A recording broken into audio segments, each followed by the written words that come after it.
Le blindage espacé. À quoi ça sert et comment ça fonctionne?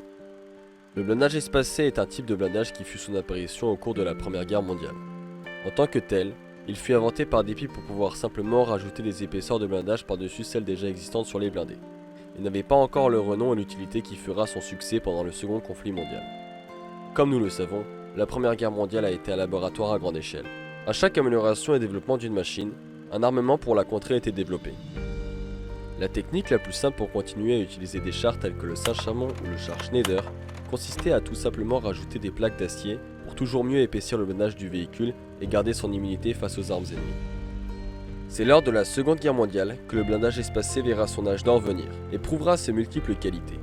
En effet, au cours de la Seconde Guerre mondiale, plusieurs types de munitions firent leur apparition.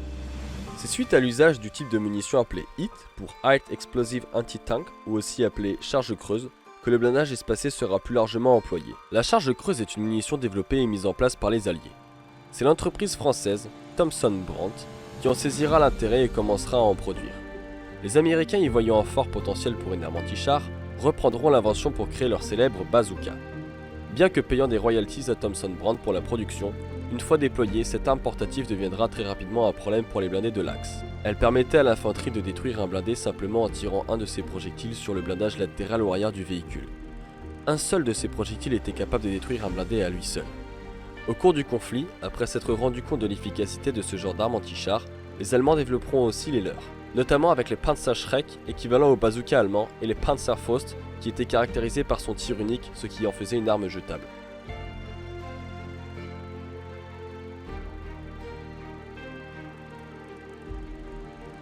Pour comprendre le fonctionnement du blindage espacé, il faut déjà comprendre comment agit une charge creuse. En premier lieu, la charge creuse est une munition qui a pour principe l'utilisation de la vélocité de la munition pour projeter un second projectile lors de l'impact. A l'intérieur d'une munition HIT, on trouve un cône en cuivre inversé dont la pointe est orientée vers l'arrière de la munition. Et c'est lors de l'impact que l'obus en s'écrasant va se déformer et compresser ce cône qui va avoisiner des températures de 500 degrés, créant un jet de métal destructeur qui perforera le blindage et jaillira à l'intérieur du blindé. L'intérêt de cette munition, c'est qu'elle concentre toute son énergie cinétique en un point bien précis du blindage, ce qui lui procure une capacité de perforation bien supérieure à des obus AP signifiant Armor Piercing. Très souvent, on parle pour les munitions HIT d'un jet de métal en fusion, ce qui est faux dans la mesure où la température de fusion du cuivre est de 1083 degrés Celsius. Une munition HIT génère une température aux alentours de 500 degrés, ce qui est néanmoins suffisant pour transformer le cuivre en un jet de métal incandescent semi-liquide qui s'avère destructeur.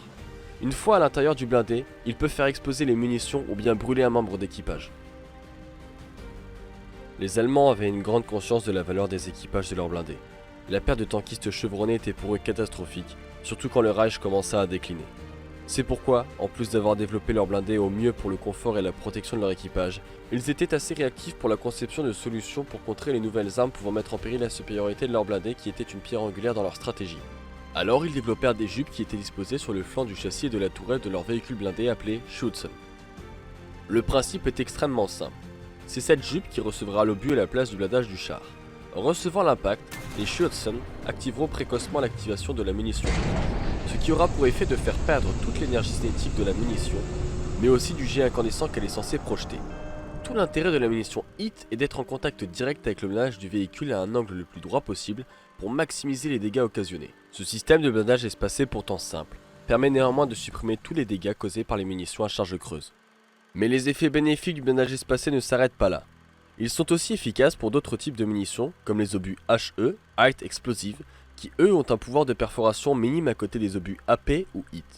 Il ne se repose que sur la puissance de la détonation définie par le chargement en explosif de la munition pour causer des dégâts aux blindés cibles. Ce sont donc les Schützen qui activeront la détonation du projectile et supprimeront une bonne partie de l'effet de l'explosion sur le blindé, à savoir la concussion et les possibles éclats de métaux. Le blindage espacé s'avère enfin aussi efficace contre les munitions AP. Bien qu'il ne supprime pas totalement leurs effets, dans la mesure où les munitions AP se reposent sur leur énergie cinétique pour pouvoir perforer le blindage du char cible, leur pouvoir de perforation est aussi réduit après avoir perforé la première couche de blindage espacé. Une autre variante des Schützen classiques fut développée. Appelée Drahtgeflecht Schützen, cette variante était un maillage métallique comparable à une véritable côte de maille. Les Drahtgeflecht Schützen s'avérèrent aussi efficaces que le blindage espacé standard. Ce treillis métallique était plus léger, mais aussi plus difficile et long à produire.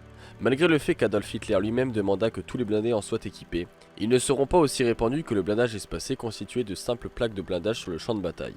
Les Drachtgeflechtsschützen sont les précurseurs des blindages cages largement employés sur les chars après la Seconde Guerre mondiale. Encore de nos jours, c'est une invention que l'on retrouve même sur les chars les plus modernes. Après le déploiement des Schützen par les Allemands, les autres belligérants du conflit équipèrent leurs véhicules avec la même technologie, comme par exemple les soviétiques avec leur très célèbre T-34 ou avec leur IS-3 en 1945 qui proposait un blindage espacé directement inclus dans la conception du véhicule, introduisant ce que l'on appelle les caissons creux. Les Américains et les Anglais n'équipèrent pas massivement leurs véhicules de blindage espacé réellement conçus pour leurs chars. En revanche, des blindages espacés de fortune seront beaucoup employés après l'apparition de la charge creuse. Très souvent, il est conçu avec des chenilles de rechange, des sacs de sable, parfois des troncs d'arbres et d'autres éléments récupérés sur le champ de bataille. Ces protections bricolées auront sauvé de nombreux chars d'un impact direct d'une munition HIT ou même de d'autres obus. Encore une fois, l'ingénierie allemande, inspirée d'une technologie dont on n'avait pas encore saisi tout le potentiel auparavant, aura réussi à répondre aux nouvelles contraintes imposées par cette nouvelle munition. Ils auront encore une fois introduit une nouvelle technologie qui sera par la suite massivement employée dans la conception des blindés dans le monde entier. Le blindage espacé introduira aussi le blindage composite, qui au lieu de présenter un espace entre les couches de blindage, sera en fait un panachage de différents matériaux de différentes consistances. Le blindage espacé sera même employé dans la conquête spatiale, et équipe maintenant les vaisseaux spatiaux les plus modernes. Il est appelé bouclier Whipple, et est utilisé pour protéger les appareils contre les micrométéorites et autres débris orbitaux.